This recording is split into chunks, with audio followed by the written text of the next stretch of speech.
I just had quite an unpleasant ding-dong, as I'm going to call an argument in my own strange manner, an unpleasant ding-dong with my wife. The long and the short of it was, I'm a fat man with an addiction to food.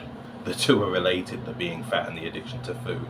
I started suffering depression in my teenage years and was on antidepressant medicine by the time I was about 16, right? And I remember I used to go to the fridge in our family home and take out those packets of ham, sliced ham or chicken you get, the AB. I used to just put my hand in, we'd get about half the meat, cram it in my mouth and eat it standing at the fridge. I used to take a jar of pickled onions and just eat those things. Weird, right?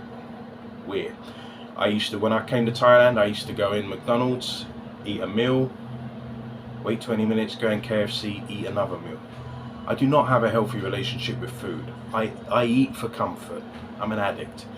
And my wife had some. My wife likes to buy nice things, as everyone does, and put them in the fridge with the hope that she or my son can enjoy them, right?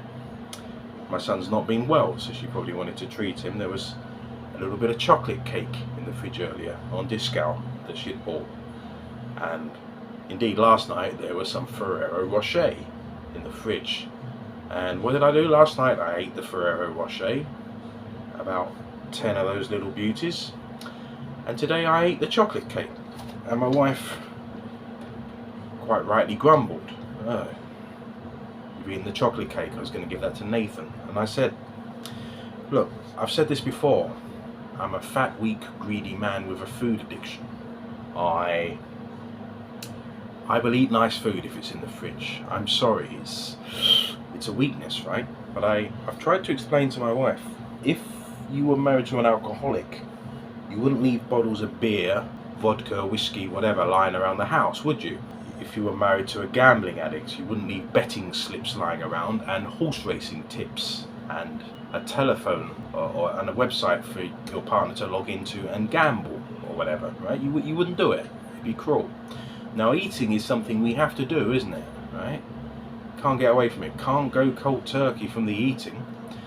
And yeah, like I said, the problem is, in the words of Oscar Wilde, I can resist everything apart from temptation. So I've tried to explain to my wife, I'm sorry, but if it's there, I will eat it. And please help me by not filling the fridge full of this crap. And I apologised. I said, I wish you could have the stuff in the fridge so that you can eat it when you or the boy wanted to, but it's not that way, sadly. And so I'll just say this, if you are the partner, the wife, husband, partner, housemate of somebody with an addiction to a substance, please don't leave that substance either lying around where you live, or in the case of food, in the fridge where they can see it.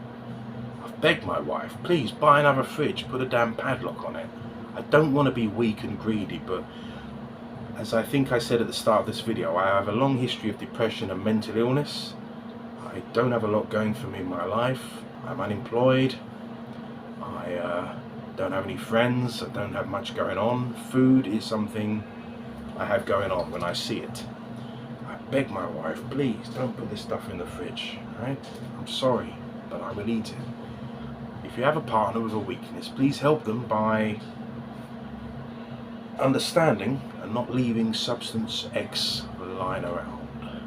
And please do understand that though you might not think of food as a substance to which we can be addicted, it is, and it's probably responsible, let's face it, for more deaths around the world than alcohol, drugs, anything else. When you look at the number, in the West anyway, of obese people walking around with obesity related heart disease, hypertension, diabetes, pre-diabetes, whatever, walking time bombs, okay? I'm probably one of them, and my addiction to food, along with the long COVID I seem to have, will probably knock 10-20 years off my life. Food is killing more people than other things, I believe. And so help your partner, if they're fat and greedy, by treating yourself when you're out, but not leaving that stuff lying around at home. Yeah, got to 5 minutes, the 5-minute mark. I'll probably leave it there. Another video from the D-Man in Bangkok that, if I'm lucky, 6 people might watch. Cheers. Freedom for Palestine.